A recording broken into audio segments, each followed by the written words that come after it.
Everyone, good afternoon. Thank you so much for joining us this afternoon for a discussion about the benefits cliff. We were really looking forward to seeing you all in South Carolina this week and appreciate your patience and flexibility as we change the format of this session from an in-person meeting to a remote webinar. Unfortunately, the remote format means that we weren't able to have a nice lunch together in the same room this afternoon, but we hope that we'll have the opportunity for a group meeting together in person later on this year. A few quick reminders before we get started. First, please mute yourself and just unmute when you're presenting or during the Q&A or discussion time. For folks that need help to do that, I think that you can use #44# if you're having trouble, but we can work on that when we get to the Q&A. We'll also ask that you pass along any questions in the chat box during the course of the webinar so that we can be sure to address those. Also want to let you know that we will be recording the webinar today and posting it on our website for all of you to be able to access, and we'll also be sending the deck after the presentation. So for those who I haven't had a chance to meet yet, my name is Layla Goldberg. I'm a director at Third Sector. I'll be facilitating today's webinar with my colleague Joelle Straker. We're excited today to be joined by Anne Flagg, Senior Director at APHSA, the American Public Human Services Association, and Alex Reuter, Principal Advisor on Community and Economic Development at the Atlanta Fed. Both Anne and Alex are experts in their respective fields, and we're grateful that they have taken the time to join us today. We also have the representatives from 3 state teams in the cohort: the Kentucky Division of Family Support, the Georgia Division of Family and Child Services, and South Carolina's Waccamaw Economic Opportunity Council. One of the benefits of the remote format is that we are able to be joined by additional members of the site teams who weren't planning to be at the in-person meeting. So welcome to all of you and thank you for joining us. And also, given the change to a webinar format today, we've also invited our partners from an organization called Learning for Action. They are also working with the Annie E. Casey Foundation on a separate cohort of states focused on improving outcomes for young families. And their work is focused primarily on coalitions of community-based organizations and parent engagement. So glad that they were able to join us today.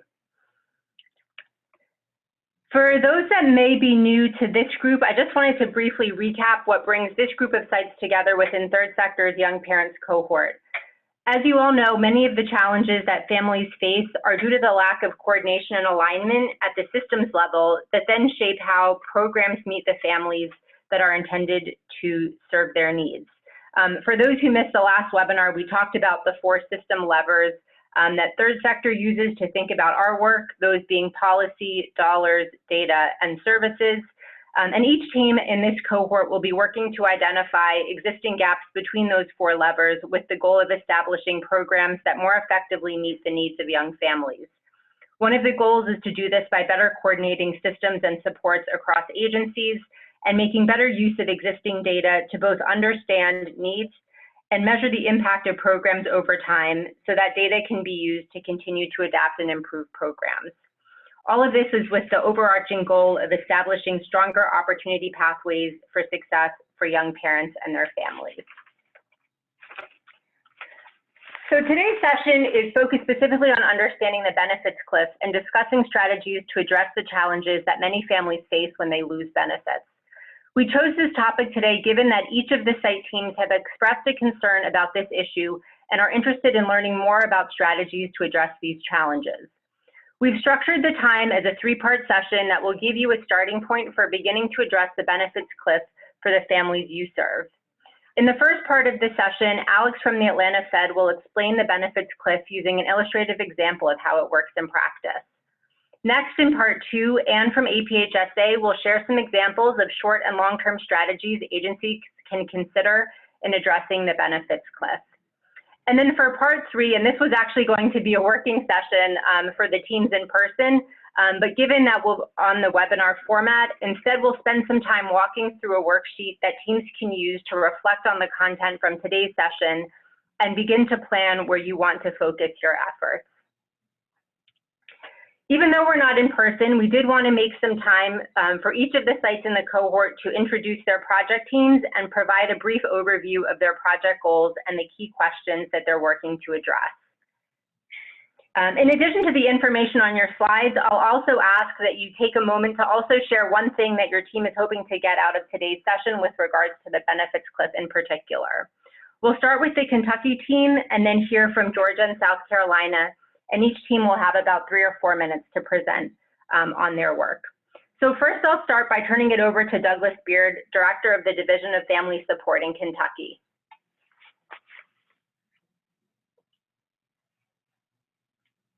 And Douglas, we can't hear you. So if you want to try hitting #44#, that should open your line.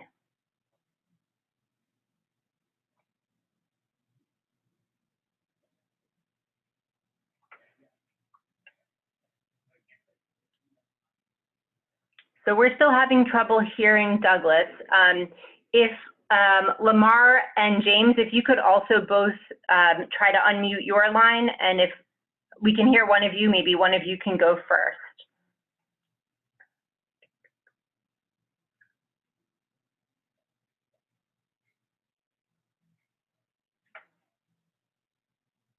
Okay.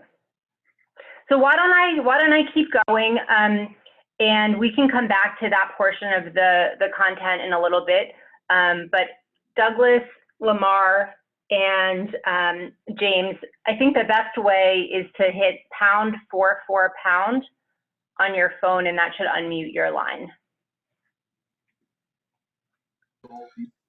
Oh, there we go. I can hear James. Yeah, great. James, I'll have you go first for Georgia, if that would be okay, and then we'll come back around to the others. Thank you so much.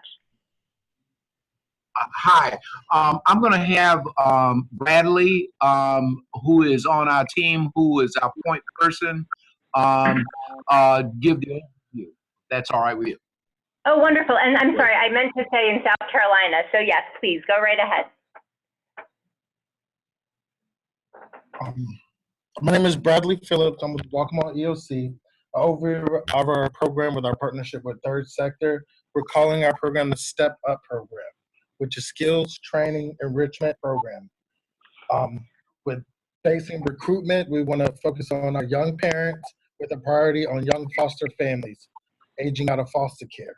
We're looking to gain 2-gen outcomes with parents and children. We want to build trust with those families.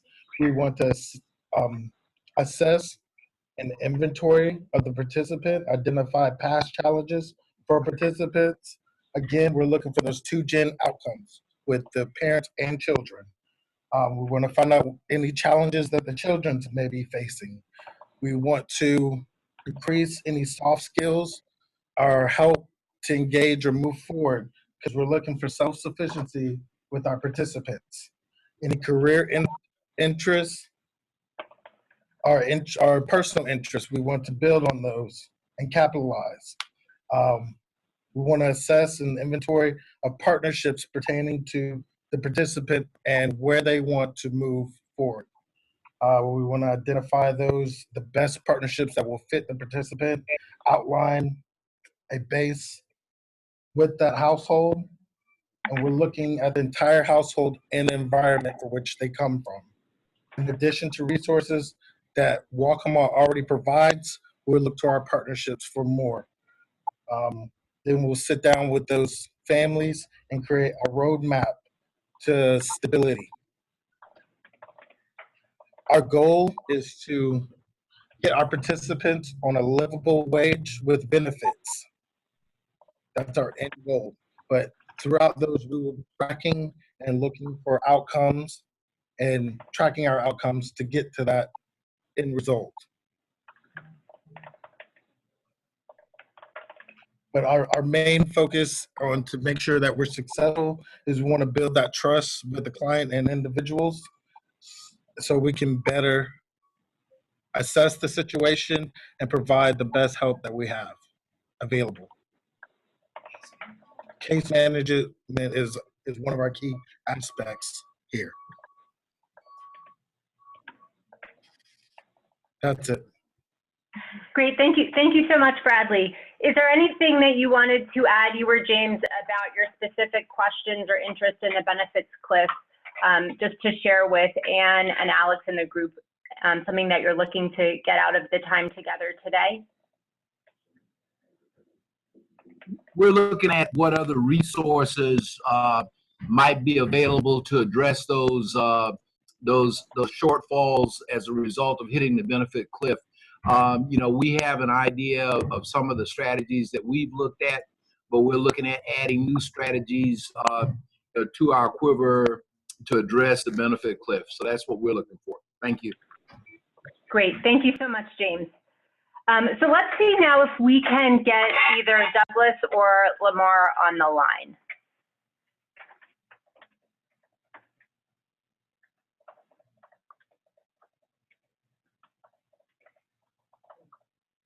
Douglas or Lamar, are you there?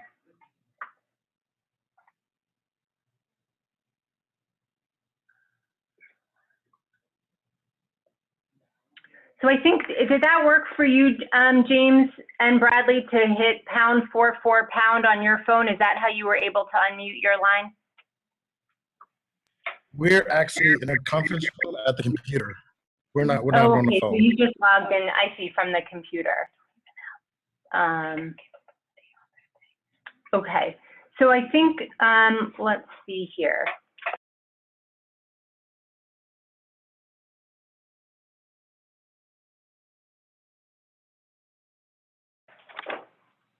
Unmute on the browser. Oh, so apparently what you might need to do is unmute yourself on the browser. If you go into the Zoom functionality and then just unmute yourself there. Can you hear me now? Yeah, wonderful. Is that Douglas? No, this is Lamar Smith in Oh, Georgia. that's Lamar. Okay, great, Lamar. Thank you so much. Why don't you go ahead and share the background on the Georgia project, and then we'll loop back over to you, Douglas, after that. Certainly. Good afternoon. My name is Lamar Smith. I'm the interim DeKalb County director here within the Georgia Division of Family and Children's Services. And currently, DeKalb County Department of Family and Children's Services has approximately 790 children in foster care. If you include the population up to 21, we have approximately 850 kids in foster care. So currently, that's the largest population for any county here in Georgia, and we have 159 counties here in the state of Georgia. I'm excited to be here on the call with you all today, and certainly excited about the partnership with Third Sector, and excited to hear what other states are doing, certainly those in Kentucky and South Carolina. Specifically related to our work here in Georgia, we're looking at aligning resources for young parents ages 17 to 21 who are aging out of foster care and who have also decided not to participate in our extended youth support services. And we call that EYSS for short. And in Georgia, our EYSS program is our comparable extended foster care program for those states that may have a federally approved foster care program. And for us, we're particularly fortunate here in the state of Georgia that within our child welfare agency, we also have the programs and services that determine economic eligibility for Medicaid, TANF, SNAP, and other eligibility programs as well. And so for us, we really want to take a look at how well we, within our own agency, to be very transparent, we've not collaborated as much as we can to serve our population of young people, our expectant or parenting young people who have decided not to continue on with us beyond 18. So some of our project goals here at the Division of Family and Children's Services are to develop a pilot where child welfare professionals, along with, we call it the Office of Family Independence here in Georgia, OFI for short, how child welfare and OFI can support young parents aging out of foster care who decide not to participate in the program. We want to do that specifically through engaging our OFI staff earlier in transitional planning that may begin as early as 15 or 16 years old when we have young people who are identifying or expressing a clear interest that they choose not to participate in foster care beyond the age of 18. And for those who are expectant or parenting as well. And we also want to take the time when we look at that authentic engagement around transition planning, how are we also addressing data gaps, which can help to inform or improve our work around transition age youth. And some of the key questions that we want to look at to continue to inform our work is, and to continue to support our young people and our young families, are what are the programs and services that are available for this particular population. What we know is in our child welfare side of the house, we have a specific lens through which we look to provide services for our young people. And we're really wanting to tap into the service array and perhaps any assessments that our eligibility program partners use when servicing clients as well. We think that that may add a different lens to the way that we support young people, or particularly expectant or parenting young people in our population. And then we also want to use this opportunity as an authentic experience where we're also providing services for young people, but we want to use this as a model for continued collaboration, not only specifically for this particular population, but are there other parts of our work here in Georgia where we can leverage that we have child welfare and OFI under the same roof so that we can improve practice across the board, not just specifically for the population that we're targeting here. So we want to use this cohort to service young people who are 17 to 21 who are aging out of foster care, but also use the practice and collaborative tools that we find here in other parts of our work daily. So for me, I'm really excited about the work that we'll do to support young people and their children and apply that to a 2-gen approach, in addition to using a pilot to support cross-agency collaboration to support defects clients at large. So thank you. And again, I'm excited for the opportunity to join the 3-state cohort here on the phone with Third Sector. Great, thank you so much, Lamar. And is there anything else that you wanted to add just about the focus on the benefits cliff in particular for today? I think just similar to what I heard the previous presenters talk about is what additional resources are available. I'm the child welfare director for DeKalb. So for me, just wanted to hear more about how families experience, what their experience looks like when they hit this wall, or they hit a break in service, so that I just want to get some additional information so that I know better how to meet families where they are when they get to this point. Great, thank you. Thank you. Thank you so much. And let's see now if we can get Douglas on the line from Kentucky. Douglas, are you there?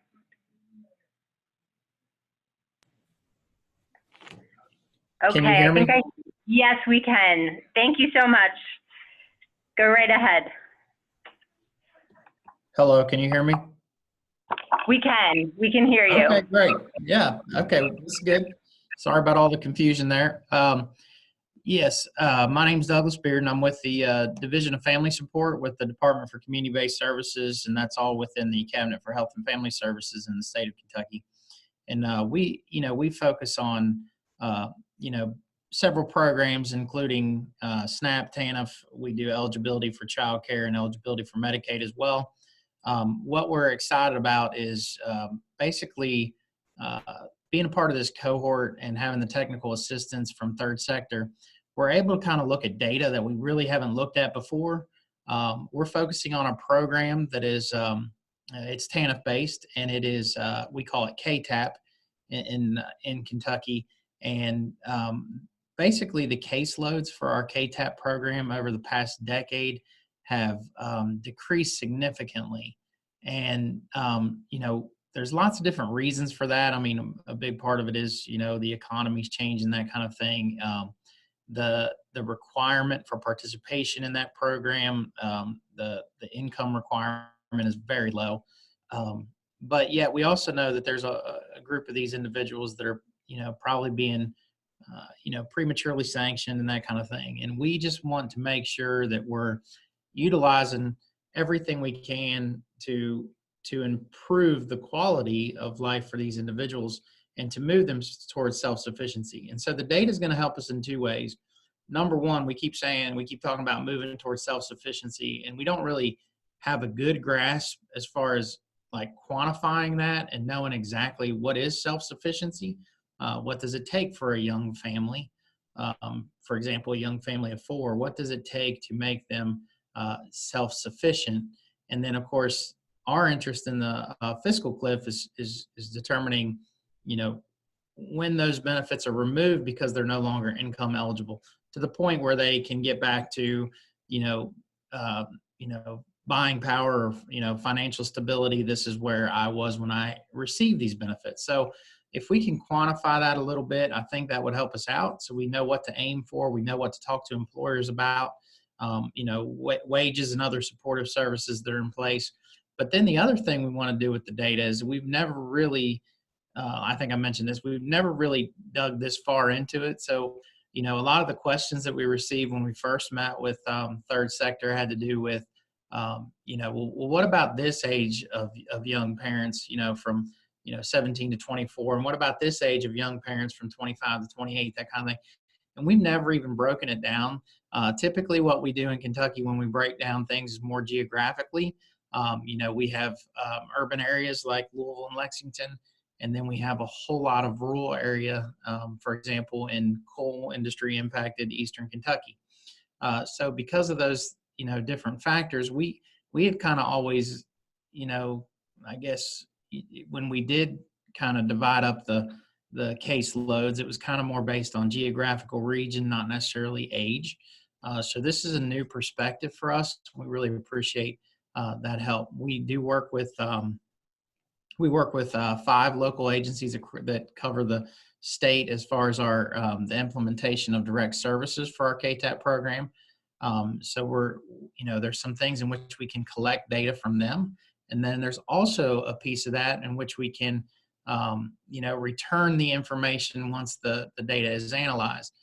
So one of the things that first got my attention with third sector was a presentation I saw from them on, it had to do with, performance-based contracting.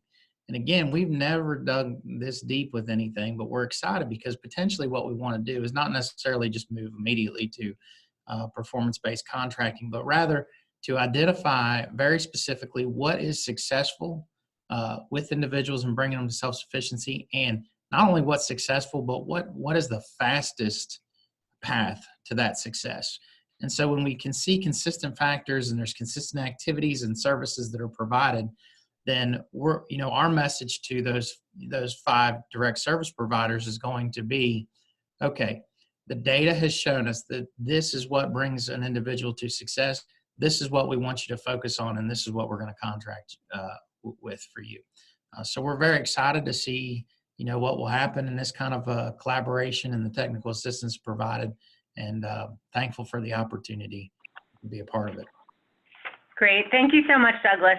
And thanks for bearing with the technical challenges. As everybody heard, there are some real common themes and similar questions across the group.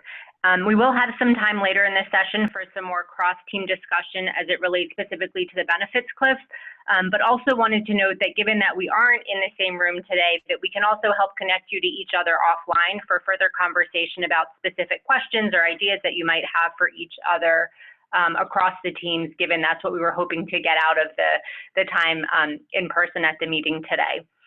So without further ado, I'll turn it over now to Joel to lead us through the content and discussion on the benefits cliff. Thanks, Leila, and thanks again to the teams for the introductions and overview of your projects. I'm glad we have had the opportunity for each team to share and for the other teams to hear what each other is working on. Before I turn it over to Alex to get into the content, I wanted to take a few minutes to provide some context on the young parents population. Some of this information you already know given your work with this population, but wanted to highlight a few facts and statistics to set into context the size of the young parent population, the challenges that they face, and the opportunities that are presented with this population.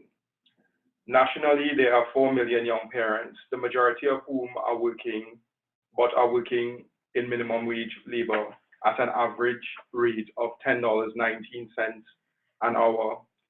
And they are more prone to experience jobless spells. Young parents are also trying to juggle school and work so that they can earn more in the future. However, work and school requires childcare and other supports, which are often unavailable, impeding their ability to achieve economic and educational success. In terms of opportunities, it is important to focus on both the young parent and their child. Our last webinar on 2Gen highlighted this. The evidence is that young parents in their early years of parenthood is a critical window, as is the early years of a child's life. What happens during those years affect long-term outcomes, both for the parent and the child. Brain development science points to two critical windows of opportunity for better outcomes due to brain malleability. Children experience the most significant leap in their development between ages 0 and 5. What happens during this time impacts their long-term trajectory more than any other period. On the parent side, young parents experience a second stage of development during early parenthood, where they experience accelerated development of executive skills such as time management and goal setting. Evidence also suggests that providing financial stability leads to better long-term outcomes for both parents and children. This information again underscores that targeting young parents and their children is a prime opportunity for impact. In our discussions with various sites in the cohort, the benefits cliff has come up as one of the key issues to be addressed in better supporting and advancing better outcomes for young parent families. How do we tap the opportunities and help them tackle the challenges faced by young parents? For us, it comes back to providing and aligning systems, policies, and programs, and putting data to better use. Customized and coordinated wraparound service delivery can provide the necessary support for young parents and their families to transition away from a dependence on benefits to achieving self-sufficiency. With that framing, let us jump into part one of the session. For part one of the session, we will hear from Alex. We are thrilled to have Alex join us from the Federal Reserve Bank of Atlanta, where he serves as Principal Advisor on Community and Economic Development and specializes in workforce development and higher education policy. Alex will build our understanding of the benefits cliff using an illustrative example and highlighting an assessment tool on the benefits cliff that is under development. The key questions Alex will address during his talk are: what is the benefits cliff? How does it work? And what does the experience look like from an individual or family? Over to you, Alex. Good afternoon, everyone. Can people hear me? Someone give me a sound check? We can. Yep. Perfect, perfect. Hello, everyone from Myrtle Beach. It's an honor to be able to speak to this group today. I think most people on the phone are familiar with the benefits cliff as an issue. Hopefully, what I hope to contribute today is to help provide a framework for you to think about it really along the lines of workforce development and a path to self-sufficiency. I heard that term come up a few times in the opening remarks. And what we really try to emphasize is this kind of longer-term career planning look. We don't want to just highlight the benefits cliffs that you're going to face tomorrow with a wage change. We want to emphasize for you, well, what's your long-term path to economic prosperity or to self-sufficiency look like? The way we do that, just so everyone knows, is that the charts I show you in the next few slides are based on a proprietary financial planning software that was built for high-income families. And this is a private tool that wealthy people pay a lot for to plan out their retirement, their taxes, etc. And our research director at the bank, David Altig, had a vision that the financial planning tools available to the most well-off should be available to everyone. And to execute that vision, we basically bought that software and re-engineered it to be a career planning tool for low-income families. And because it's for low-income families and it's a career planning tool, it's also a benefits cliff calculator tool. And hopefully this will, the advantage of this approach hopefully will be clear to you as we go through these slides. Next slide, please. First, I want to just point out, I'm speaking from the Federal Reserve Bank of Atlanta. We talk to a lot of businesses that the benefits cliff is a business problem as well. I think we intuitively know this, but I wanted to show you some data that came out from the Ohio Chamber of Commerce from their survey of their business members. You can see on the screen here, have you found that some employees or candidates at your company are unwilling to accept jobs, increase work hours, or other advancement because they fear they would lose certain government benefits, including welfare payments, unemployment, child care, or Medicaid coverage? So they sent this survey out to all of their members, and the responses were, next slide, please, that approximately almost 20% of businesses actually said that this was a major problem for them. And you can see the breakdown here in this pie chart. Well, 30% of all the business respondents said that all three of those issues were a challenge for them. So hiring,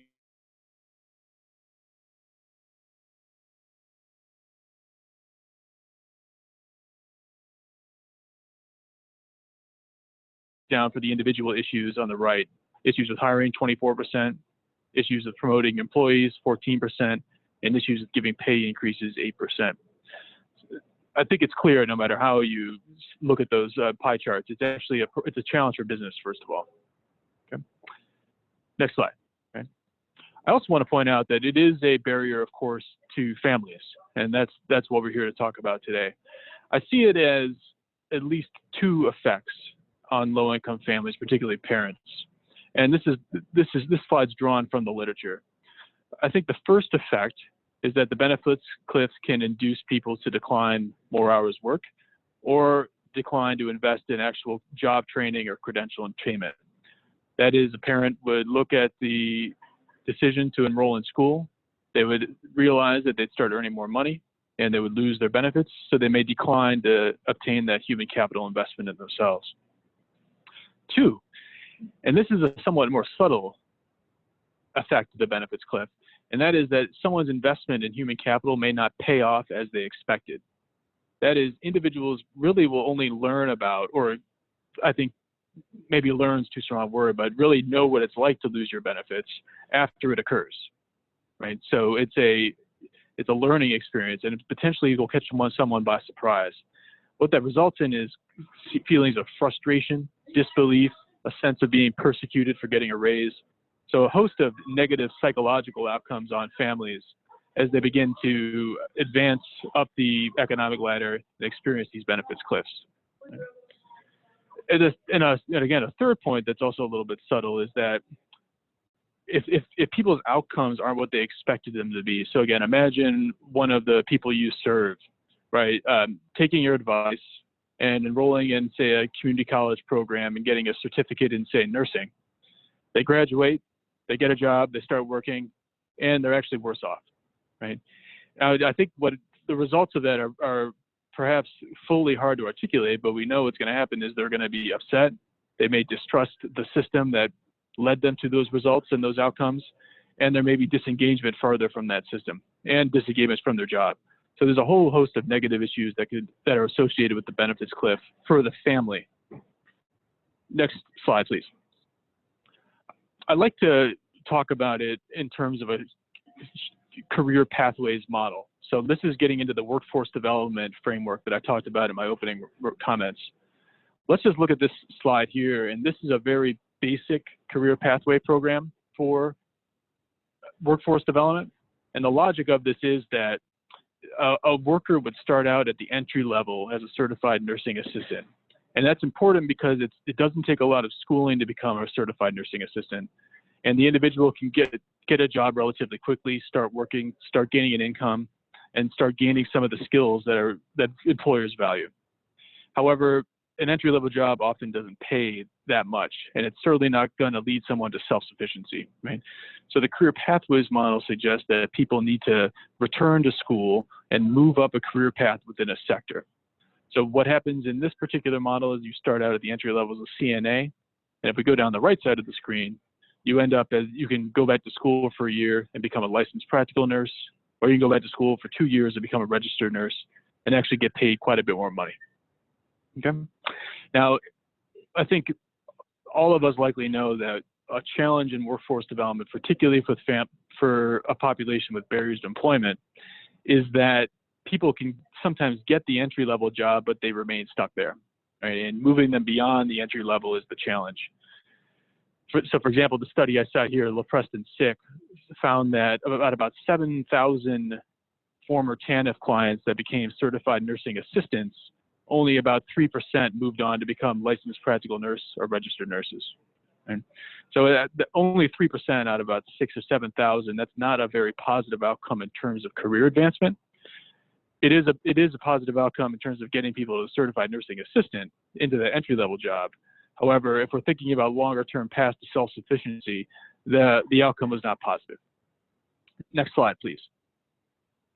When we think about the financial barriers that families in programs like the healthcare study I just showed you face, it's useful to look at, well, who are these people, right? So when you combine that study with the kind of round two of that same healthcare study, they had about 23,000 participants, right, that took part in this study. I highlighted in red a couple relevant statistics here from that study. And of the enrolled healthcare participants in this one single program, you could see that about 59% were on food assistance, right? 67% were on Medicaid, right? So, and if you look at the list for other benefits, they're typically on those two in very high percentages, right? So individuals moving into the workforce development system, going down these very carefully designed career pathway programs are on public benefits. So the issue of the benefits cliff and how it affects the actual financial incentive to go to school and move up a career path is going to be a very relevant issue for these families. Next slide, please. Let's do a quick review of the benefits cliff. And this is a case for Atlanta, Georgia, for a single mother with 2 children. This is the standard way to show the benefits cliffs, and many of you have probably seen something like this before. But what you see is that on the horizontal axis we have someone's annual employment income. So it goes from about, imagining, roughly $0 a year to about $67,000 per year in annual employment income. And then we have on the vertical axis annual net resources, right? And I like to think of that as kind of like the parent's disposable income at the end of the year.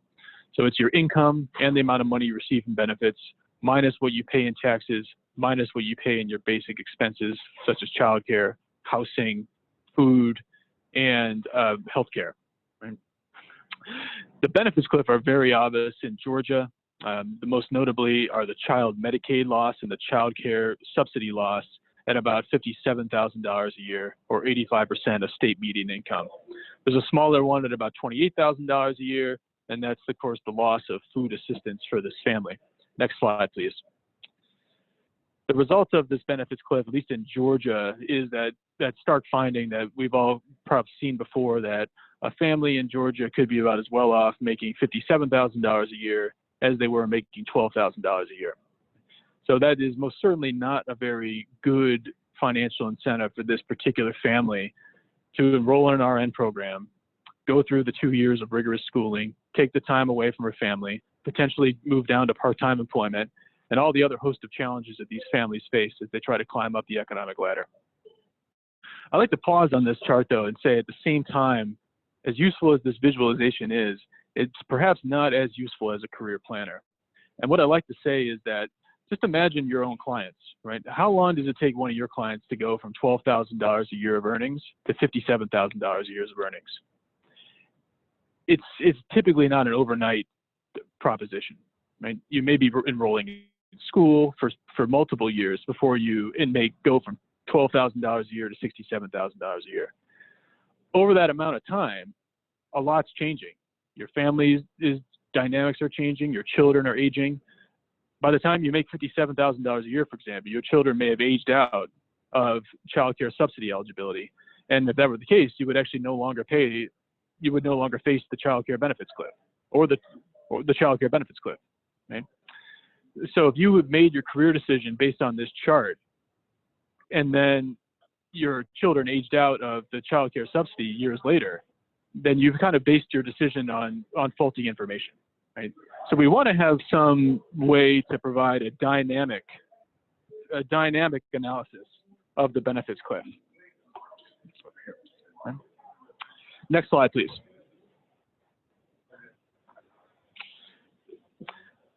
let's take a look at what this looks like in a case study.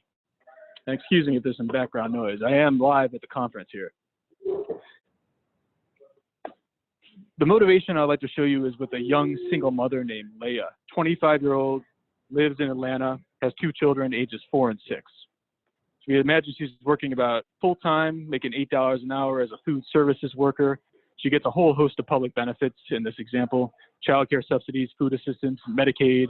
She's eligible for Affordable Care Act subsidies, child tax credit, and earned income tax credit. Next slide, please. Let's imagine Leah decides to walk into a job training center, a technical college, any employment service provider. It asks, well, what can I do to climb out of this situation? Right? So she does her interest assessment and learns she's very interested in healthcare.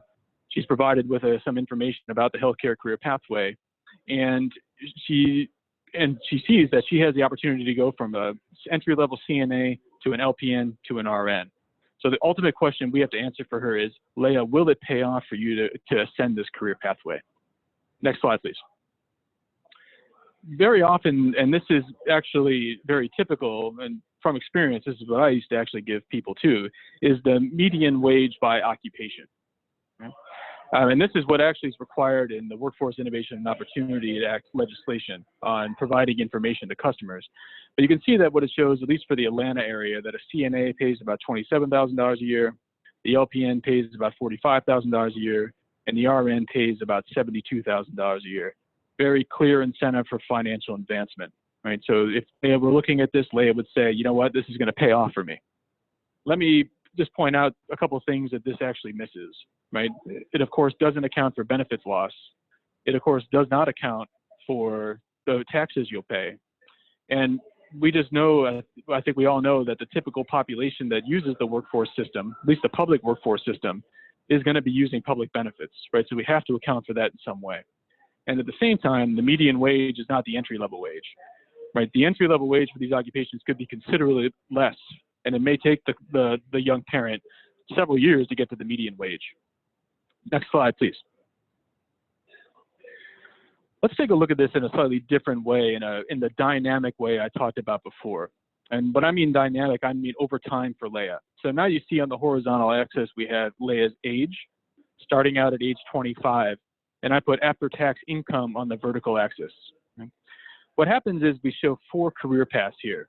That red line represents Leah staying as a food services worker at near minimum wage for the rest of her life. That orange line represents Leah deciding to become a CNA in that short-term credential and be a CNA for the rest of her life. The green line represents Leah going back to school for 1 year to be an LPN and working as an LPN the rest of her life. And then finally, we have Leah returning to school for 2 years to be an RN, and she starts working as an RN at age 30 and works as an RN for the rest of her life. Those shaded vertical bars represent the periods in which Leah would be in school on this career pathway, and that's why you see the lines dip down, for example, at age 27, is because Leah is moving down to part-time employment in order to stay in school full-time. This chart's dynamic in the sense that you can see at age 39 to 40, there's a little dip. Well, that represents the loss of a child care tax deduction when Leah leaves the house, or when Leah's children leave the house. Okay? Now, the key question I think for Leah is going to be, well, what is this chart going to look like when we actually look at the benefits cliffs, right? So next slide, please. Okay. What you see on the screen is that same information, but on a benefits cliff view. Okay. You can see that this is actually quite a bit different than what we just saw. Rather than those nice straight upward sloping lines that offered a lot of predictability and a very clear financial incentive to advance, for Leah, the picture is actually quite different. First, I want you to see that from roughly age 27 until age 38, there's pretty much near flat or decreasing even net resources growth. A good question to ask is, how motivated would a client be to become an LPN or a CNA and know that for the first 10 years of their working life, they're going to be no better off? And in fact, they may be worse off as they get older. Okay? Another thing you want to point out is that notice that the green line and the orange line are now very close together. So all that previous benefit to becoming an LPN and getting those extra wages in LPN have actually been reduced considerably. And that's because the LPN earns enough to lose a lot of benefits. And it makes the underlying possibilities of economic potential of becoming an LPN over CNA significantly reduced. Let's look at the blue line next. RN is still better off, but not near as better off than it was in the previous chart when we were looking just at employment income, right? The gains have been eaten away by the immediate loss in benefits, both child care subsidy, housing subsidy, and other benefits as well. The last comment I want to make on this slide is, again, think about it from the parent's perspective here. If you went into these training programs thinking you were going to get what we saw on the previous slide, and then this is the actual reality you experienced, how satisfied would you be from the decision you made, right? And how satisfied would you be with the workforce system that perhaps steered you down this path? Okay. Next slide, please. I just put a couple slides in here, and these will be, of course, distributed after the talk, but it just really shows how the different occupational choices affect the benefits a family will receive. Right, so this chart just shows the food assistance that Leah would receive. And notice that the green line and the blue line, this basically shows you that right away when you start employment as an LPN and an RN, you're going to lose your benefits, and they go down to zero immediately. Next slide, please. I'm not going to spend as much time on the next one, but you can see that this is for Medicaid. We have a similar story. Children lose Medicaid very quickly for the RN path. It's a little bit slower for the other occupations. Next slide, please. Okay. This is just here to kind of summarize the complexity of what we saw in that lifetime chart. What this does is breaks down Leah's incentives to advance in a short-term, a medium-term, and a long-term perspective. Short-term, consider about 2 years. Medium-term, about 10 years. Long-term, about the lifetime, right? And it looks at it for each step in this career pathway, from CNA to LPN to RN. What I want to focus on first is notice that the orange bars on the short term and the medium term are negative. What that says is that Leah has no financial incentive to advance in the medium term to be a CNA or an LPN. I'm sorry, to be an LPN. That to me is the hurdle here, or the barrier in this career pathway. Leah is not better off being an LPN in the short to medium term.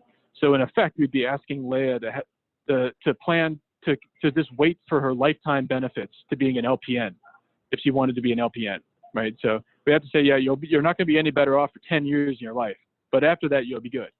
So, I mean, I think that's an unrealistic expectation to put on a family to say, wait 10 years for the payoff to materialize. However, it's worth pointing out that over the long term, there's significant benefits to Leah from a career advancement in all three of these career steps, right? So these are cumulative. So you would have to add up that red, the orange, and the green bar for the long-term results to see the total gain that Leah would receive from career advancement over a lifetime. And the number is considerable. Next slide, please.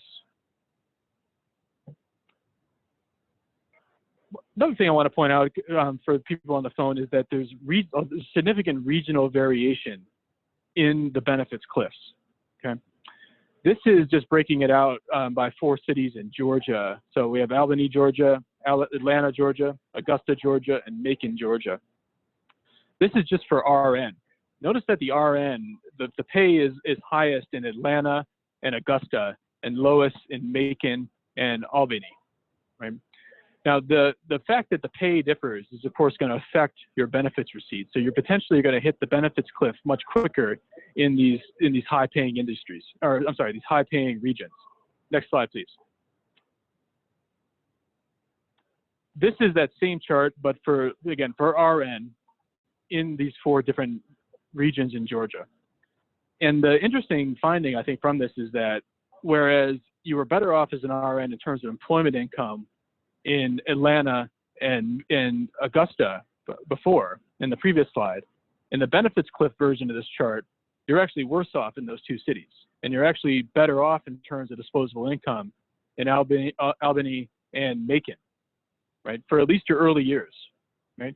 And that's because in Atlanta and in any higher paying MSA, you're actually triggering those benefits cliffs kind of right away because registered nurses get paid so well Whereas in some of these other areas, it's actually quite a bit different. Your starting pay is a little bit lower, and you're not triggering those benefits cliffs right away. So I'd like to think that regional variation in how we structure these programs needs to be at the forefront of how we're thinking about them.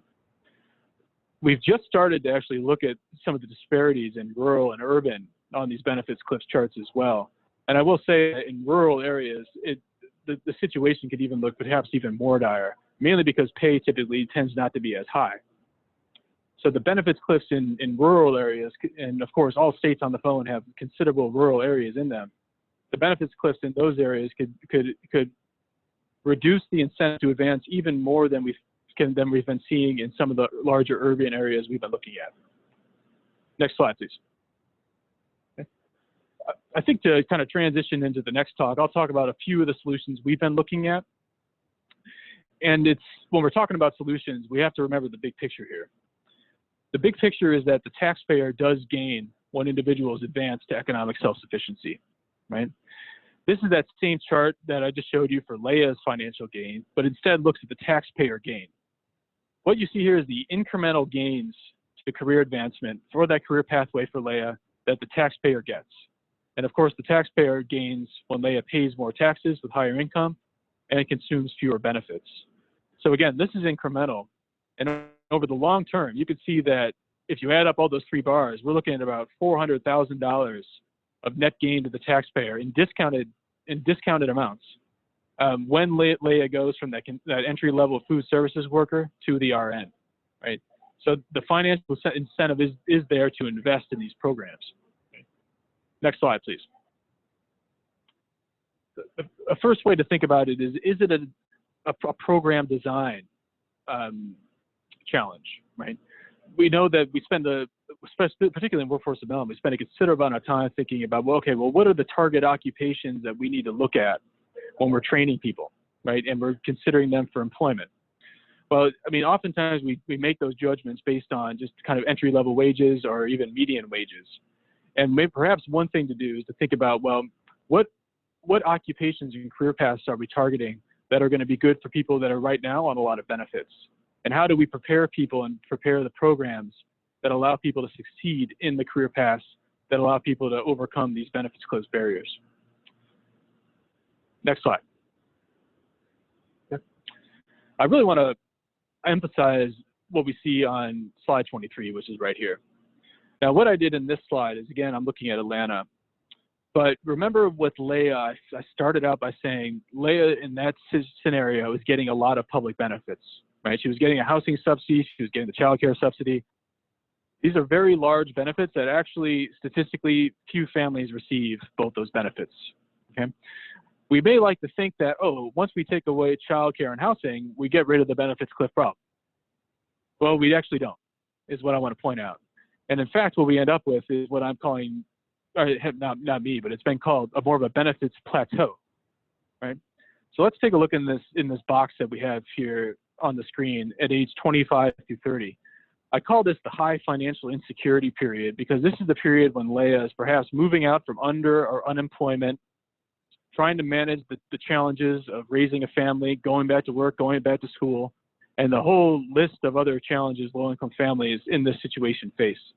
A couple things to point out. Notice that red line, that baseline, when she's the minimum wage worker, is below the break-even point.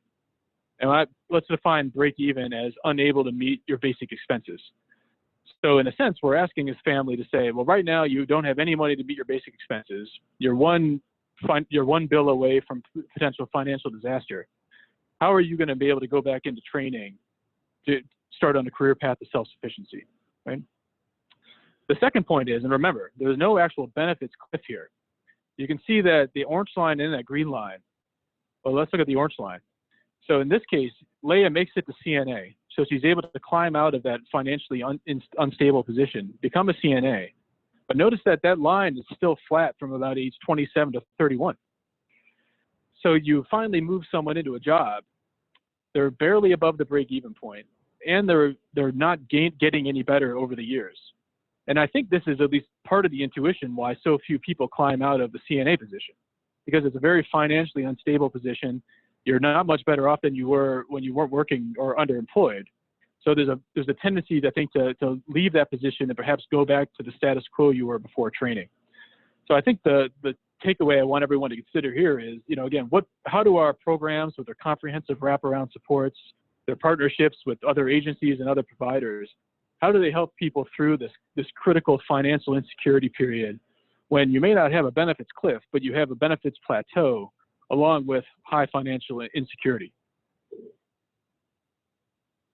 And then the next slide shows what we just talked about in the first part of the presentation, which is the benefits cliff period. So it's a combination of problems that I think are inseparable. You have the financial instability period, and then the post-employment benefits cliff period. Next slide, please, and I'll conclude. Right? In a larger picture, I want to point out that when we look around and we look at the solutions that people are undertaking to create a solution for both that financial instability period and that benefits cliff period, this asset mapping and continuum of services approach is a very promising way to think about it, right? So when I say asset mapping, I mean truly looking around at and coordinating services for a young family so that you're able to efficiently pull from all the services that are provided locally. So every barrier that Leah would face when they transition from unemployment to work is filled in some way, right? So the assets that can support Leah and mitigate benefits cliffs have been identified and provided, right? At the same time, the providers in the area have done their own asset mapping, and they know what programs, nonprofits, and other kind of key players in their area they need to work with in order to ensure that the benefits cliffs and financial instabilities for Leah are also mitigated. Right? So we've been building on the work of the Department of Health and Human Services, Administration for Children and Families, Department of Labor, and Food and Nutrition Service on calling this the continuum of services model, about aligning different policies and programs to support Leah through both the challenges I just showed you. Right? There's this, I'm not going to spend too much time on it, but we have a visualization we just put out in a paper we released that goes through this example in detail of how a continuum of services and asset mapping approach could help someone like Leah. And just in brief, what this figure shows you is that the dark blue line is kind of Leah's situation without asset mapping. If she were trying to become an RN, climbing out of a position of unemployment when she only received TANF. Asset mapping, by providing Leah with both transitional TANF for childcare, SNAP employment and training supports to help pay for miscellaneous expenses and transportation, and then WIOA workforce funds to pay for training, can actually mitigate a lot of Leah's barriers between ages 27 and 28. You can see that dashed purple line there representing the Leah's scenario under the asset mapping continuum of services model. And I think this basically shows you that without the continuum of services, Leah would have a significant financial barrier into becoming an RN and becoming self-sufficient. With the continuum of services model, that path is just a little bit easier to help her get to that point. Next slide, please. I'll conclude by saying that at least the Federal Reserve Bank of Atlanta has a website where you can find some more resources. You can also find the paper that we just released that talks about that continuous services model and the kind of broader workforce development approach to the benefits cliff. And I'll just conclude by saying that I think hopefully what this presentation did was help elucidate how this problem really can be thought of as a workforce development problem. Right? And it's a workforce development problem with two fundamental stages, both that pre-training phase where you're trying to move someone into training and succeeding in training and moving into employment when they could face that benefits cliff plateau. And then, which is, again, I heard it several times in the opening remarks, that self-sufficiency point. Which of these career pathways, accounting for the benefits cliffs, is actually going to get someone successfully to a path of self-sufficiency when they leave the career pathways programs and transition off public benefits. Thank you very much for your time, and please feel free to reach out to me if you have any further questions. Thank you. Thanks, Alex, for walking us through the benefits cliff. I think the example of Leah made it very accessible, and your thoughts at the end around the continuum of care is also something that I think would come up as we have more open time for discussion at a later point in this session. But wanted to pause here for any questions folks might have. I think we have about 3 to 5 minutes allocated here for questions.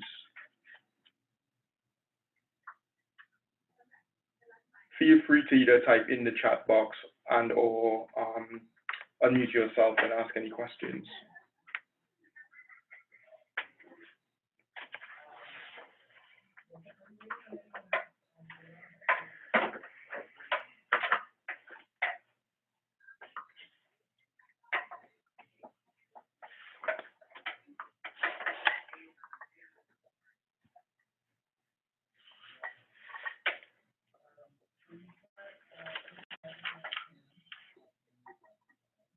This is James. I have a question for Alex.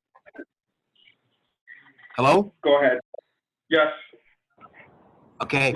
I have a question for Alex, if he's still there. Have you been made aware of any of the federal or state programs who have worked to develop waivers of the cutoff for people who hit the cliff? Are you familiar with any that have developed some type of agreement or waiver to work through when a person hits that in order to ease the pain of the transition? This is Alex. Thank you for your question, James. Well, we're more familiar with, I would say, more local pilot programs that are using funds either from nonprofits, from reallocated state funds to smooth the benefits cliff locally for clients, right? So there would be some kind of disregard of their earnings and phasing out a benefit rather than just kind of having a cliff.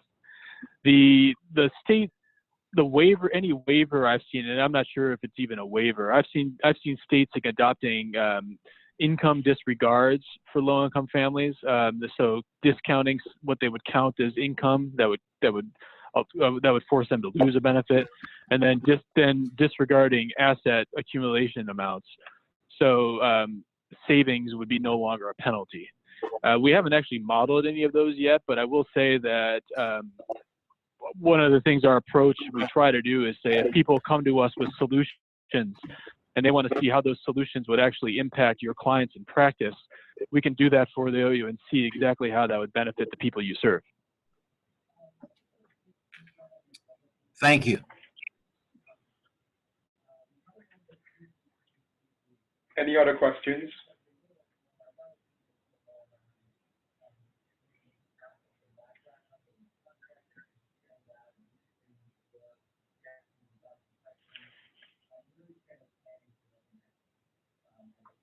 With that, I think we can move to part 2 of the session where we would hear from Flagg.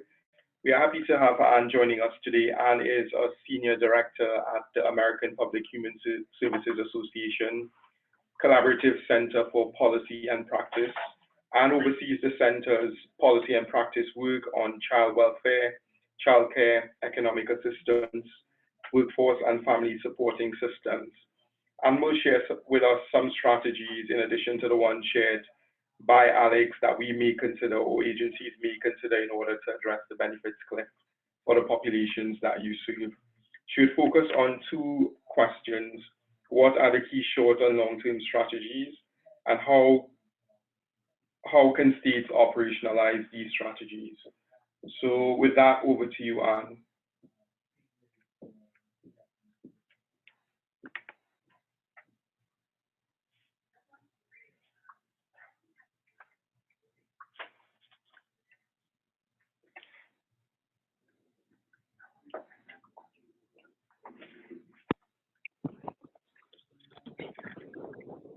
Hey, Joelle, can you hear me? Yes, we can. Okay, great. All right, well, thank you so much. I was about to tell Alex he was going to steal my thunder in talking about some state strategies in mitigating the benefit cliff. So we're going to go over a couple of the examples that Alex offered in his previous presentation.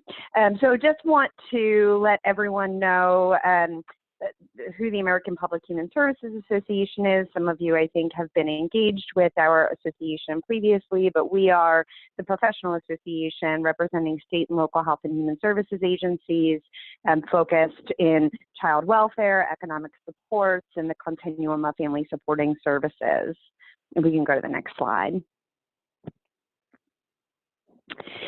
So I think Alex showed a really detailed and extraordinary example of the first step that state and local agencies can take in understanding the benefit cliff, right? So it's understanding where the cliffs occur. As many of us, all of us probably know, these programs are housed often in different agencies. And so, you know, the agency responsible for childcare may or may not be the same agency responsible for housing, which may or may not be the same for SNAP and TANF. And so getting that landscape view outside of just the program that you may be responsible for of what the entire benefits cliff continuum looks like is the most important first step that you can make, right? So, you know, coordinating with your partners and other components of the system is the best first step that can be made. To the extent possible, an effort to align the eligibility determination procedures, documentation requirements, and timelines across all of these programs is really important. Understanding when and being able to communicate effectively to clients, customers, whatever you may call them in your system, the timelines and the triggers for you know, adjustments to benefits is critically important. To the extent possible, within state discretion, or as Alex mentioned, using privately, you know, philanthropic dollars or private investments or demonstration projects, understanding or creating demonstration opportunities to ensure that families don't lose all of their benefits at once is something that a number of jurisdictions have been pursuing. But I think, oh, thank you. Okay, and so to get into the strategies a bit, you know, I think there are a couple of buckets to think about this in, right? So one is sort of that higher level policy work that may require action at the state legislative or administration levels. There is quite a bit of flexibility in some of these programs that can be exercised at the state level. You know, there are certainly requirements that are federal requirements, period, end of sentence. But within, there are some opportunities to explore flexibilities that states may have. One caveat being that in some cases, states have very tightly regulated human services programs through, you know, state legislation, and so some of those demonstrations are within the power of the administrative agency, the state agency. Some might require state legislative action. So a couple of things to look at locally, identifying opportunities to adjust eligibility. And Alex hit on these, a couple of them. So the asset limits is a really important lever. So in some cases, you know, looking at states across the country, the asset limits range from, you know, you can't have $1 in an asset up to $10,000. So these asset limits unintentionally limit ownership of cars, savings for rainy days and emergencies, investing in children's education or parents' education. So looking at options for adjusting those asset limits really invests in the families to be able to plan for the future and invest in future, you know, education and other kinds of opportunities that are going to advance your economic mobility. Income disregards is another area that may have some promise. So it allows certain work, childcare, and child support expenses to be deducted from income limits. So, you know, almost taking it out of like a gross pay. In terms of the calculation. The third area is asset development. So there have been some demonstration projects using escrow accounts. So families accessing means-tested benefits have the opportunity to use escrow accounts for some savings, including like a 529 account begin saving for children's post-secondary education. Additionally, there have been a number of, as I'm sure many of you have seen, demonstrations around individual development accounts and a variety of other sort of savings mechanisms, which can be a really important lever to advance education and training opportunities for parents and their children at the same time. Other states have looked at policies that have incentivized work. So this is an area where investments are returned to parents that remain engaged in the workforce. So sort of high-level policy priorities in this space include state and local earned income tax credits, as well as state and local child care tax credits. Another strategy that's really a growing strategy across the country are transitional benefits. So once a parent, usually these occur in TANF programs, secures employment or maintains employment for a particular benchmarked period, some transitional benefit will be offered, right? So that could look like one state, I think it's 3 months of an additional $30 to $50 payment per month after placement in a job. There can be a retention bonus that could be built in. Several states on the West Coast use a transitional benefit in the form of SNAP. So rather than a straight cash payment, if a parent or parents maintain and retain employment for a prescribed period of time, state dollars may be used to enhance their SNAP benefit to ensure some financial stability there. All right, next slide. But I think that the most important and probably relevant strategies to the work that's before you guys today is work that can be done within your organization.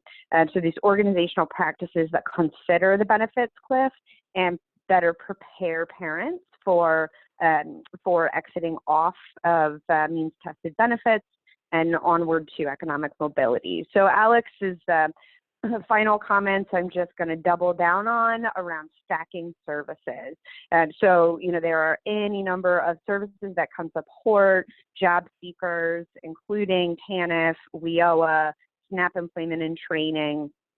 And all of them have slightly different eligibility criteria, but none of them really need to be mutually exclusive. So rather than thinking about a TANF work program, get somebody a job and now they've got a job and that's great and they're going to proceed on with life, not on the TANF caseload anymore. Think about it as once they're no longer on TANF and they're receiving SNAP employment and training, continue to receive SNAP benefits because they are a low-income worker, they are now able to access SNAP employment and training services, which can include a variety of training opportunities, often closely aligned with post-secondary education, like community colleges, vocational training, apprenticeship, etc. Moreover, you have WIOA that can have even more broad eligibility requirements for low-income workers seeking to gain skills in high-demand occupations locally.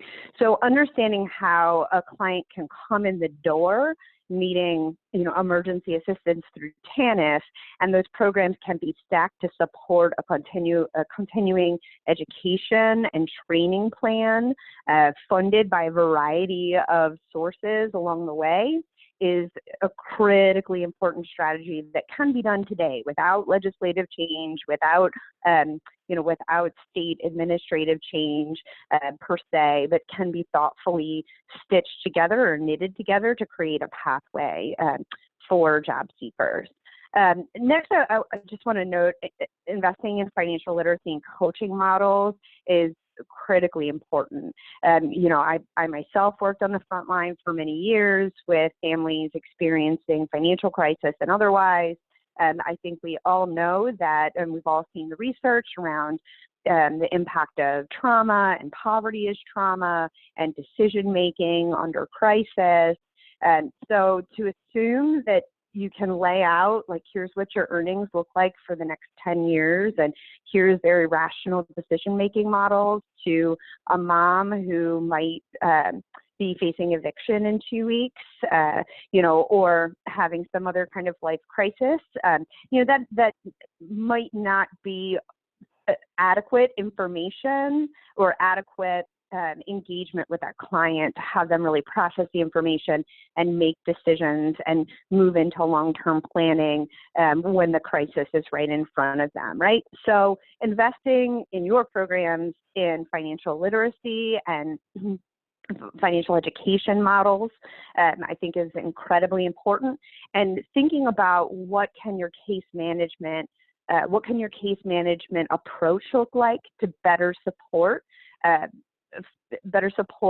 parents who are coming in to your system, you know, in a place of crisis, to move beyond that crisis into stability and then onward to mobility. And there are some really interesting coaching models, coactive coaching, family-centered coaching, really strong case management approaches with some evidence behind them that can better support that progression over time and better processing of some of this information, like, you know, do I get an LPN or stay at a CNA?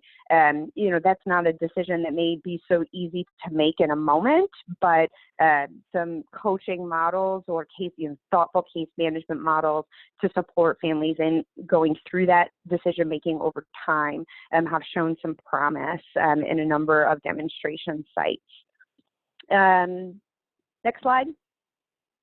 And I just wanted to leave you guys with some resources. So all the hyperlinks are in here, and you know, when the deck goes out, you can review them at your leisure. But I did want to point out that a couple of these reports, particularly the National Conference of State Legislatures report that's on there, shows walks you through some policy options that 6 states in New England have been working on benefit cliff policy innovations for the last few years. And so this report goes through the basics of the benefit cliff, but also highlights some of those demonstrations and innovations that those states have taken up.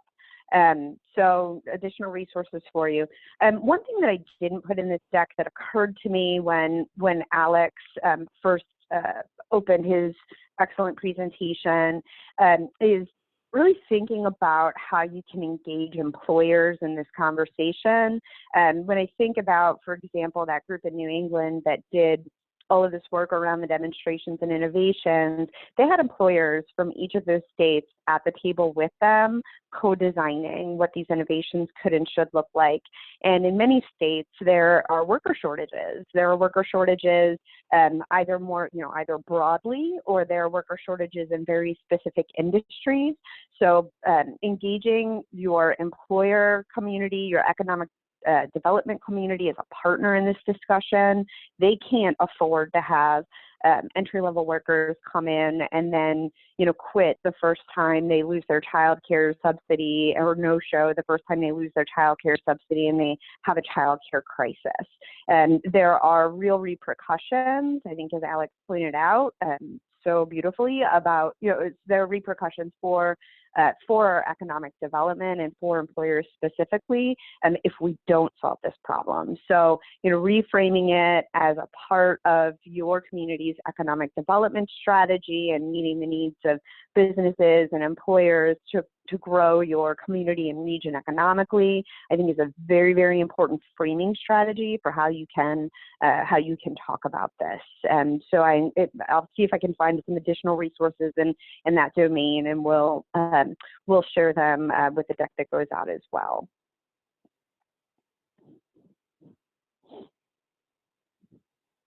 All right. Highlighting. That's it for me. Thanks. All right, thanks, Anne, for highlighting some possible strategies that sites may consider at the state and organizational level for addressing the benefit cliff, and also for flagging some resources that folks might also dig into in order to deepen their knowledge on this area. I think your final point around framing and sort of bringing in employers into the context is also one to note going forward. So wanted to also have some time for any questions folks on the phone might have for Anne at this point before we move into wider open time for questions. You know, I'm sorry, before, if anybody has any questions, certainly open to them, but I also wanted to note that one of my colleagues I invited to the call as well, Kristen Torres. Kristen is working with us very specifically around transitioning youth. And I sent her a note about 3 minutes before this thing started and said, hey, can you get on this call? Because knowing that 2 of these sites have a transitioning youth angle, the one thing that I haven't considered yet, and I'm happy to partner with you in doing so in the future, is what are the other kinds of funding sources and opportunities within the child welfare financing structure to advance this discussion further. So, you know, happy to engage in that conversation at a later time if there's interest. All right, thanks. So again, folks could feel free to unmute themselves and jump in with questions or to type those questions in the chat box.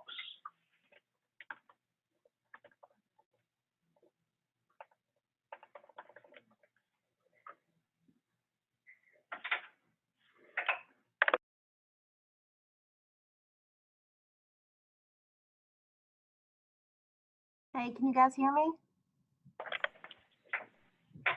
Yes, Yeah. we can. Oh, great. This is Laura.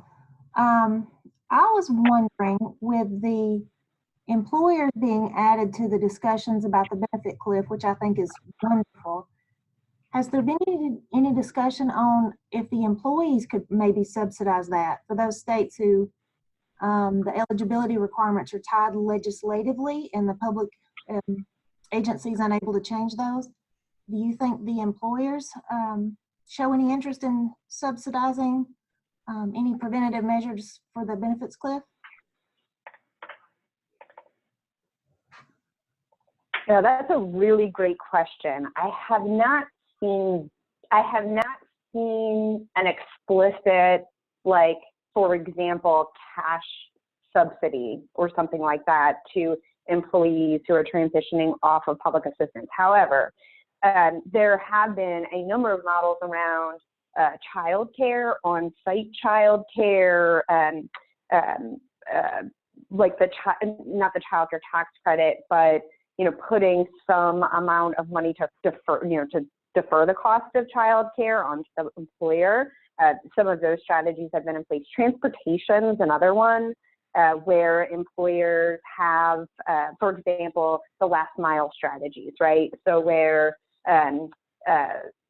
employees can relatively easily, using public transportation, get to get near the place of business, but can't make it. For example, think about like industrial parks, right? Can't make it that last mile. So shuttle services, bus services, et cetera. So those are two areas where there's definitely been employer interest. And there are some emerging models around employers investing in SNAP employment and training, and it's a little bit of a complicated model, but employers are partnering with human services agencies, community colleges to pay for it's like the SNAP employment and training is that 50-50 model, right? So 50% SNAP E&T dollars, 50% non-federal funds. And so employers are figuring out how to work with community colleges and other partners to provide pre-employment training through that model, and some continuing education through that model in partnership with community colleges and E&T administrators. So I think, to answer your question, I think there's some interest. There's definitely some interest on the part of employers, particularly in places where there are worker shortages, in figuring out how to close the service gap, if not the dollar gap. if that makes any sense. Yes, thank you.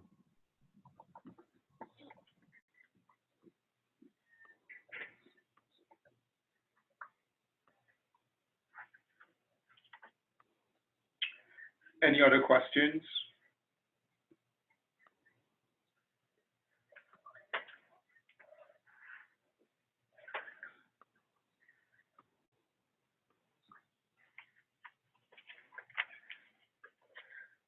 I know we had an earlier question for Alex from Douglas Baird from the Kentucky team. So Alex, the question is there any variance on the impact of the fiscal cliff where cost of living is lower?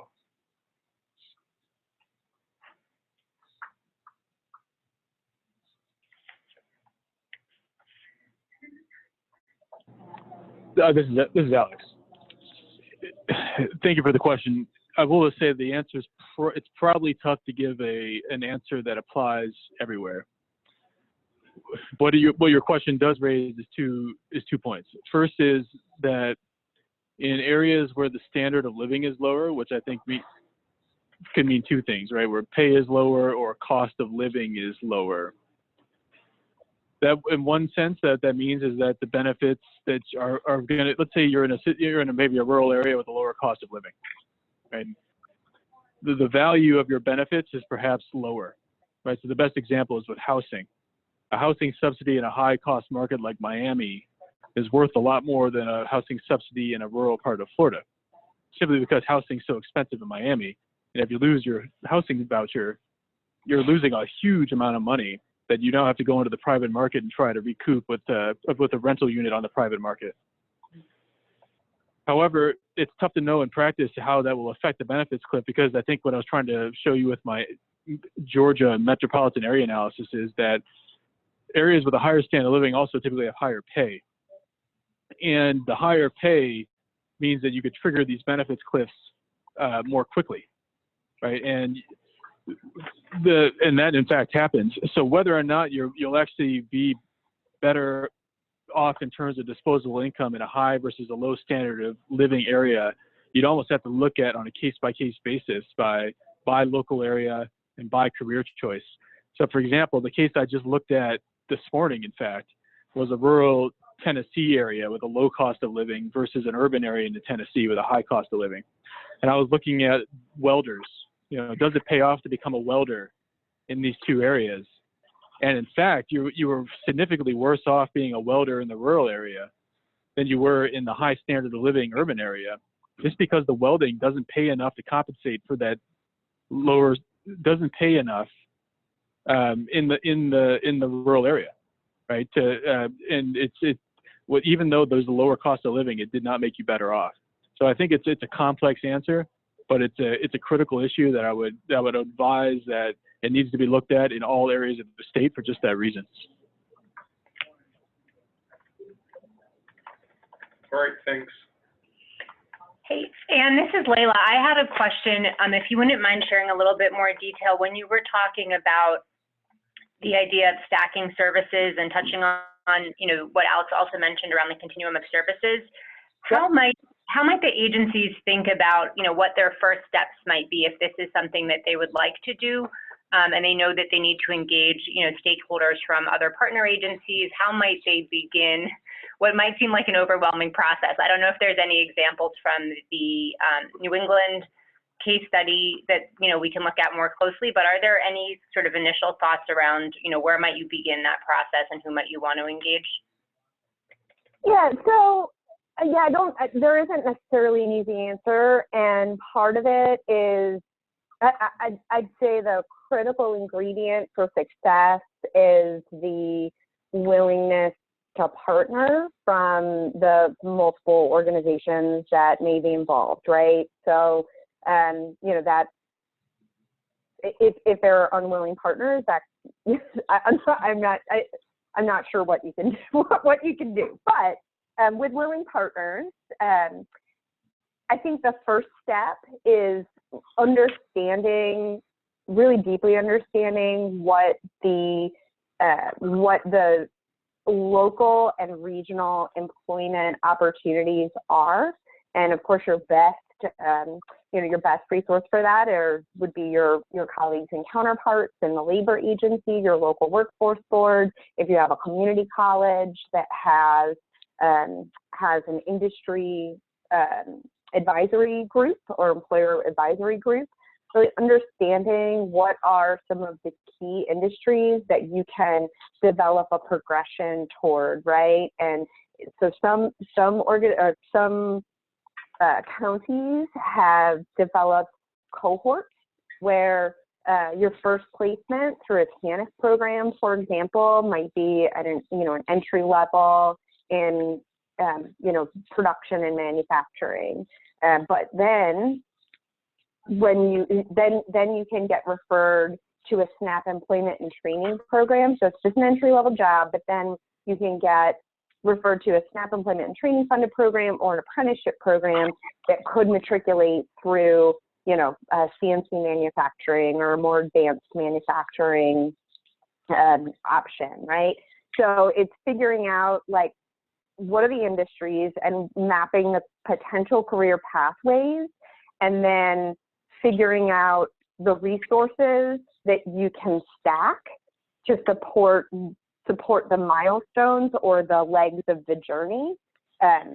It's, I think, often probably easiest done when it's industry specific or in a demonstration, from a demonstration perspective, look at it industry specific and perhaps a cohort for the purposes of tracking over time. And the braiding and blending of funding can get complicated, particularly when you're looking across programs, but having that career pathway from entry level for a TANF employee or a youth transitioning out of foster care that might be working with an ILP coordinator for that first placement, and then what do all the next steps look like in a high demand industry in your region, and sort of retrofitting your funding model to meet that. Yeah, that's helpful. And so maybe picking one specific industry and trying to map out how the services could align just for one particular career pathway as that demonstration. Yeah, that's helpful. Do others on the phone have other questions for Anne or Alex around that topic?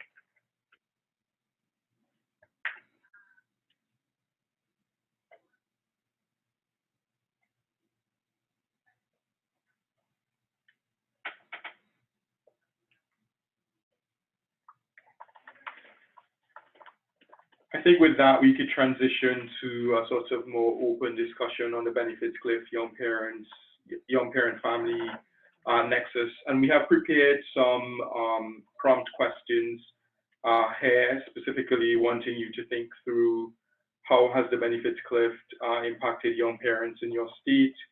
How do these unique challenges resonate nationally? And finally, which specific strategies might we prioritize for young parents given the unique challenges discussed? So before we dive into that open discussion on those questions with Anne and Alex, I wanted to give each team about 2 or 3 minutes to jot down their thoughts. Site teams can feel free to huddle together and come up with any feedback that you might have on these questions, and then we would bring it back together for an open discussion. So 2 to 3 minutes to think through the questions that are up on the screen.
All right, so we are going to bring it back. I think to address question 1, we'd love to hear specifically from members of the site teams around how have you seen the benefits cliff impact young parents, families in your geography.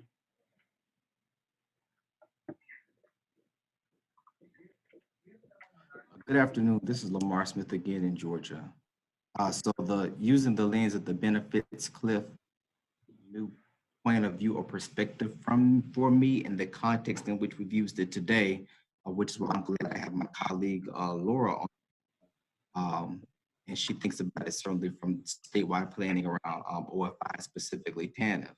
But from my work, when we think about the population of young people who are in foster care, who are transitioning to adulthood, so that age between 17 and 21, but those young people who choose not to participate in our extended youth support services program, the first major crisis that they usually experience when we find them coming back for assistance is around, I won't say that they have a hard time being employed, it's intentional employment or employment around sustained or a livable wage. And so any type of sudden change in a life circumstance results in perhaps results in no employment. And so then they end up in a housing crisis. So where I find most of our young people when it escalates to they engage the child welfare system or they re-engage the child welfare system is around a housing crisis. And so they're coming to us around what emergency funding do we have prepared for them around housing. And so I heard the representative from APHSA talking about other funding. So that's when we kind of tag into other funding that's available for that population, usually around CHAPI funds. So for me, it's around beginning to have a conversation with child welfare staff and OFI staff around what are we doing to support young people when they, one, so that they can avoid a crisis, but two, really looking at benefits around housing. And we are working with some of our local housing authorities around that. Education, they're pretty persistent in education where they want to be. And again, we use ETV education and training vouchers here in the state, and they are aware around how to access that. The last 2 years or so, though, we're running into young people who they want the freedom to, and I'm glad they have the freedom to change their direction or where they want to focus academically, and they're running out of time to use the funds or using the funds. So it was interesting when I saw on the slide around tapping into WIOA around tuition assistance. And just here in Georgia, we just have not leveraged as best as we could our relationship with WIOA. So that's just some of my initial thinking here. All right, thank you. Anyone from the other sites?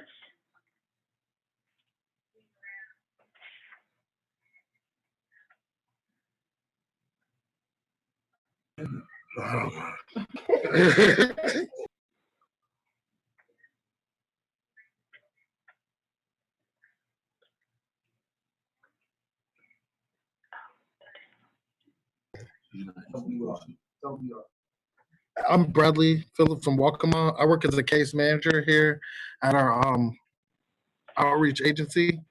And just being on the front lines, we see some young parents not wanting to work full-time year and get on unemployment to keep benefits coming in and keep their child care and keep food stamps.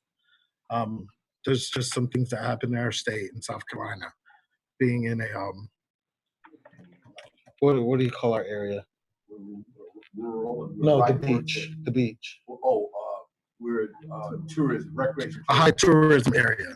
So we get that from our young parents with low wages.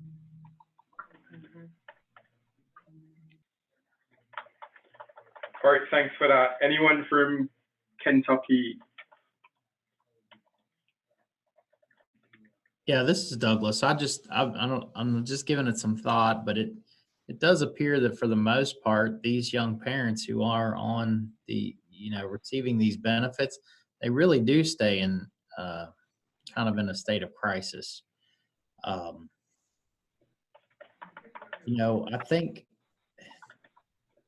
just this entire discussion is probably their biggest fear, is the idea that, you know, that any advancement that would benefit them financially is going to have repercussions that would hurt them financially, in the fact that they'll lose benefits. I mean, we've even talked about, you know, the idea of some of these young parents who are receiving, not just, you know, we're focusing specifically on our KTAP clients with this project, but, you know, a lot of them are receiving the SNAP benefit as well. And just the idea of purchasing food with cash is very foreign.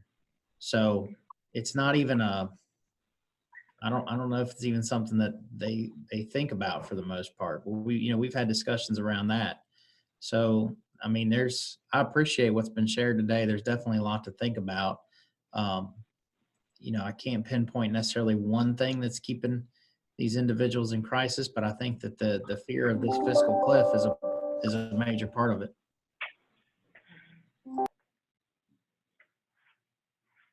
All right, thanks. I think just wanting to hear some reflections, Anne and Alex, on what the sites would have shared. Is any of that like resonating with what you're seeing nationally?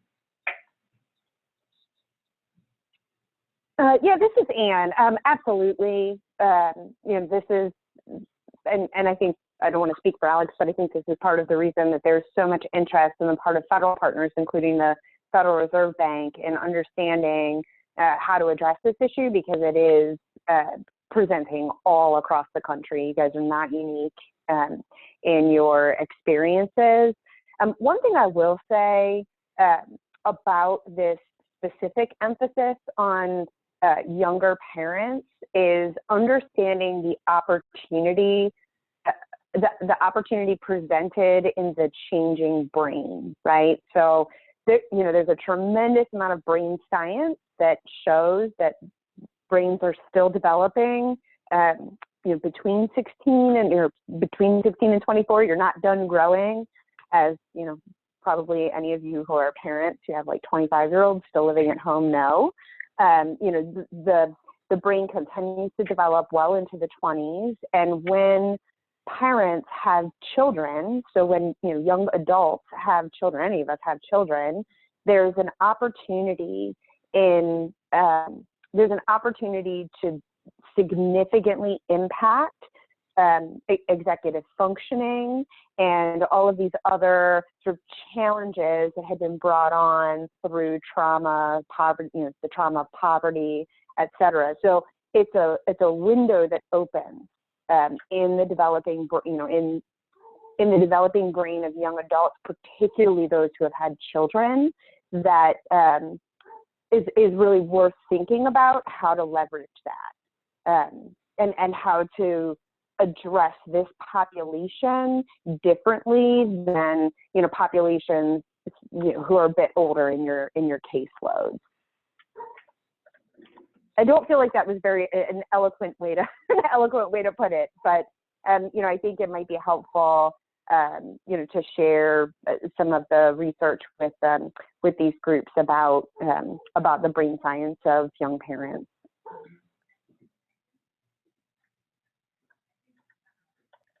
In Georgia, the conversation has moved really around adolescent brain development and brain science, and how we actually engage with young people around their own decision making around specifically, and also as we think about, and this is going to probably get really too deep into child welfare, but even when we think about the consequences of their decision making and how we take that into consideration around adolescent brain development.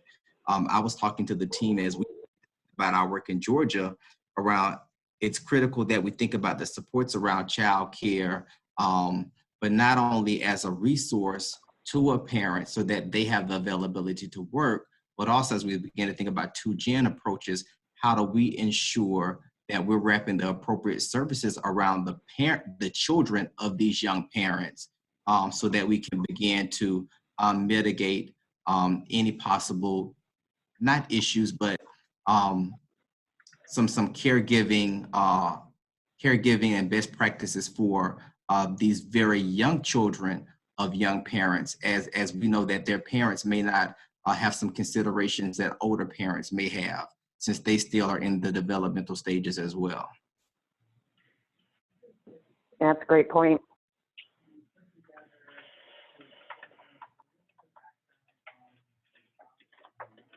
All right, thanks for sharing. I think lastly, wanted to spend some time hearing from the sites again, based on the, I guess, suite of strategies that were presented by Alex and Anne. Are there particular ones that emerge as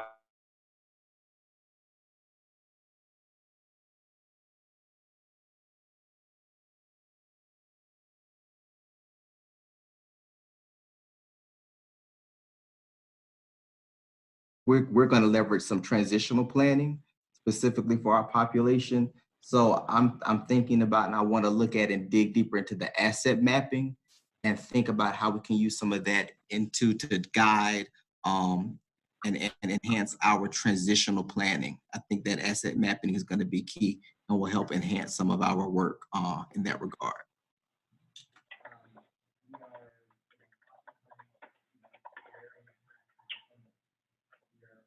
All right, sounds good. Any thoughts from Kentucky and South Carolina on which strategies might work best in your context?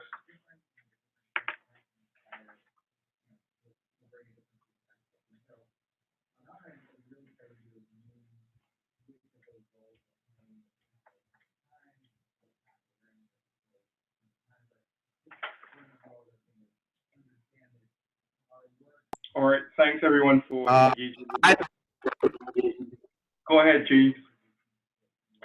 Okay, I would just want to say I thought that the ideas around transitional benefits and the policy issues working with the state and some of our state agencies is something that we're certainly gonna explore. I really appreciate the view, and we're gonna look and see how we can work with that.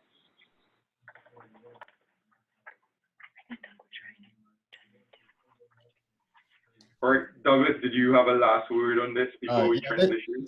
This is Douglas. You know, as I mentioned before, we really just want to look at data and see what that tells us. We think that that's going to tell us the story. So I think, you know, just combining that, you know, with some of the things we heard today, specifically about what we can do as a state, because I do feel like in this position, I'll be honest with you, you often do feel like that there is a whole lot of mandates that come from the federal government, and there's not a lot you can do about that. You just kind of take it and go with it. But, you know, as Ann shared, there is some flexibility there, and we probably need to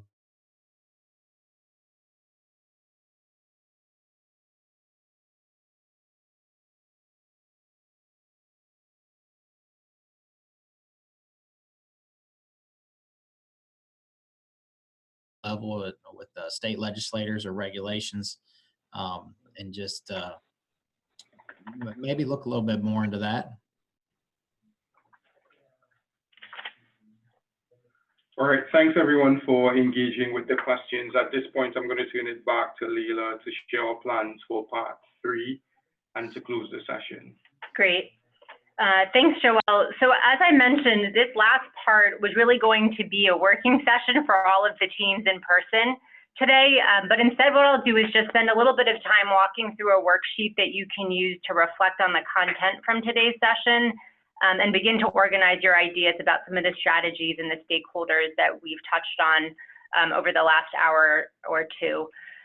Again, thanks Anne and Alex for giving some of those specific examples. And for those that were on the last webinar, this is a similar format of a worksheet to really encourage you first to continue this reflection with the folks on the call and your other team members around how young parent families are impacted by the benefits cliff, whether it's thinking more about that housing component or the transitional needs that you mentioned, Lamar. I think what you mentioned, Douglas, around the fear of crisis and really trying to think about how to better provide that support for young parents as they're trying to navigate all of the things that are ahead of them, whether it's really understanding what are those right industries for your local labor market to be steering individuals to in terms of their own training and development. So really starting by, doing some more reflection about which are the components of this complex problem that you really want to focus on over the next, couple of months and year, and really then working together to select, 1 or 2 strategies that are most relevant to your context, your organization, your program, depending on where you sit. And I think, again, it sounds like for many of you that could be really trying to find that flexibility, doing more of that asset mapping and trying to figure out what stacked services or that continuum of services might look like. And with that, then going into, who are the stakeholders that you'll need to engage to support your work. And as Anne mentioned, finding those willing partners. I think many of you have some of those willing partners on the phone or who have had conversations with those partners about this work. And so really bringing them to the table, whether that means also bringing, workforce boards or some of the folks that oversee the WIOA dollars, whether it's trying to engage more employers, community colleges, really thinking about who are the people that you want to bring into this conversation in your respective teams.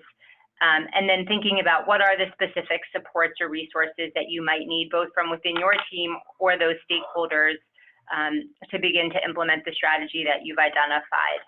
And then that last step, number 5, is really starting to map out that timeline for some of the first steps that you might take in the short run to build, the foundation for this work that will, obviously take some time, but really trying to identify where to start. So of course, this work is much more complicated than filling out a worksheet, but we hope that this format will help you organize your thoughts as a team and begin to identify some initial steps. And the third sector project team, will be following up with each of you in your upcoming meetings to continue to reflect on the discussion today and some of the ideas that you are taking back to your teams. For the in-person meeting, what we were hoping to do was to have the teams have time to share back out, some of their action plans and the strategies and the steps and the stakeholders that they are going to begin to engage. And so what we may try and do is actually schedule a 1-hour follow-up to this session today in a few weeks for that purpose. So you'll be able to hear more about the ideas that the different teams have begun to identify and, ask each other questions about, how they're going to go about engaging some of those stakeholders that might be newer to the work. So stay tuned for more details on that. And with that, I just wanted to again thank everyone for your time today. I know it's not quite as much fun to be sitting on a 2-hour webinar as we were hoping to have, together as a group. But thanks again for being flexible with the change in format. Special thanks again to Anne and Alex for sharing their knowledge with the group. And again, the goal for this session was really to respond to the request from all of the sites to really spend some time thinking about the benefits cliff together. So we hope that you found this to be worthwhile and wish you a wonderful week. And we'll be in touch soon. Thank you. Thank you. Thanks a lot. Have a great day. Thank you.